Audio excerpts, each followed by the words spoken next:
Enfin, le collectif Nouvelle Écologie, animé par Philippe Murer, avec le soutien d'Éric Richermoz, réalise un travail considérable sur une thématique essentielle, celle de l'environnement, du développement durable, mais aussi de la transition énergétique.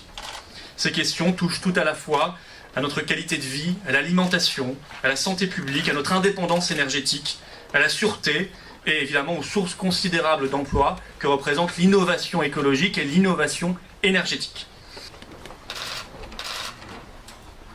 Mesdames et messieurs, bonjour. Pour commencer, je souhaite évidemment remercier tous les membres du comité, du collectif Nouvelle Écologie, qui ont donné beaucoup de temps et d'énergie pour que nous puissions défendre ensemble la cause de l'environnement au sein du Rassemblement Bleu Marine et du Front National.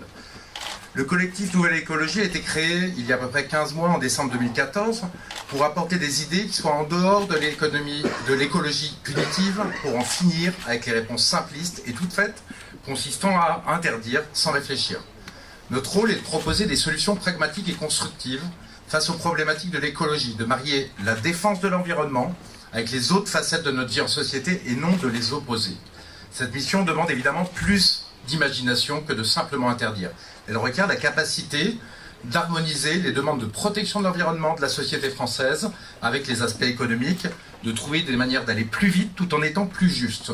Ceci requiert parfois, à l'évidence, l'action d'un État stratège qui pousse les acteurs économiques dans la voie qu'on choisit, citoyens et élus. C'est le b.a.-ba de la démocratie.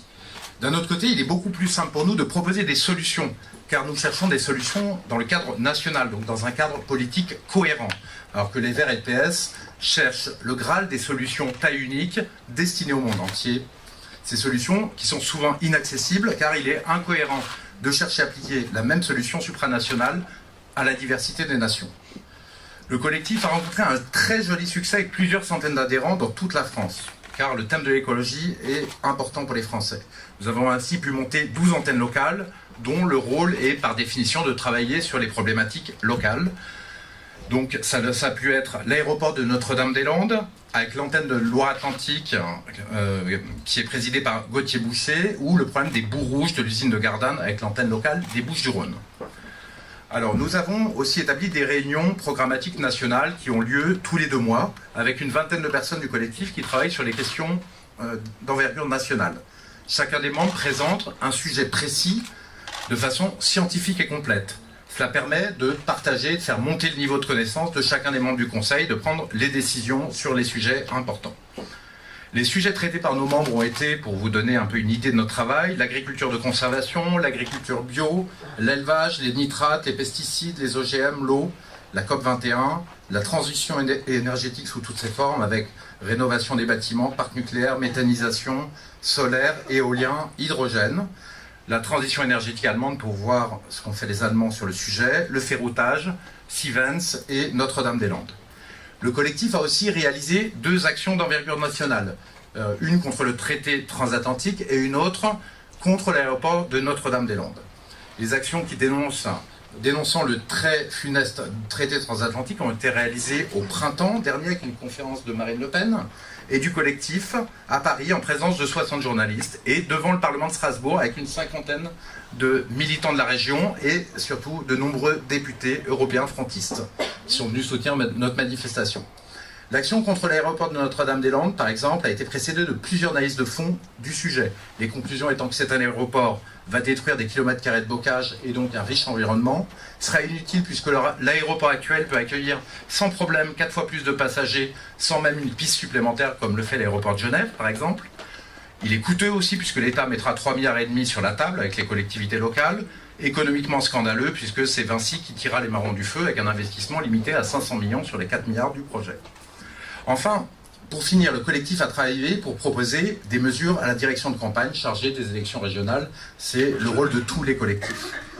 Notre nouveau défi, il est très excitant, ça va être de proposer des idées pour le programme présidentiel de Marine Le Pen. Nous y travaillons depuis longtemps avec nos études en conseil programmatique.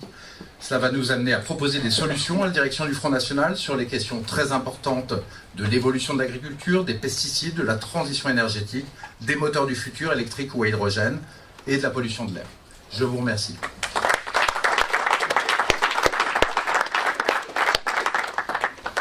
Nous avons donc décidé aujourd'hui, pour chaque groupe thématique de collectif, d'organiser entre septembre et décembre 2016 8 grandes conventions en vue d'inspirer et d'enrichir mon projet présidentiel. Et au-delà, participer au débat d'idées permanent qui doit permettre de dessiner la France de demain. Je veux que le mouvement que je préside, comme les collectifs que nous parrainons, rythme la vie politique française par des questions de fond. Du côté des Patriotes, septembre à décembre sera donc une période riche en débats et en idées. Avant même que la campagne présidentielle ne commence, au début de l'année 2017, des jalons importants auront été posés.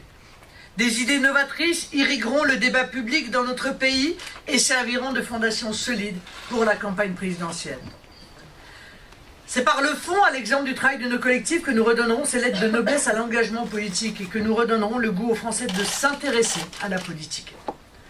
Un calendrier affiné paraîtra avant l'été, mais je peux d'ores et déjà vous indiquer que ces conventions nationales porteront sur l'école et l'enseignement supérieur avec les collectifs Racine et Marianne, la condition animale, la sûreté alimentaire et le bien-être collectif avec le collectif Bello Argos et nos spécialistes agricoles, le développement durable et l'énergie de demain avec le collectif Nouvelle Écologie, la France pays d'entrepreneurs, pays d'innovation avec les collectifs Audace et le collectif Croissance Bleu Marine, la France civilisation mondiale au XXIe siècle avec les collectifs Clic et Mère et Francophonie, les défis du vieillissement en matière de santé publique sous la houlette du futur collectif dédié à la santé.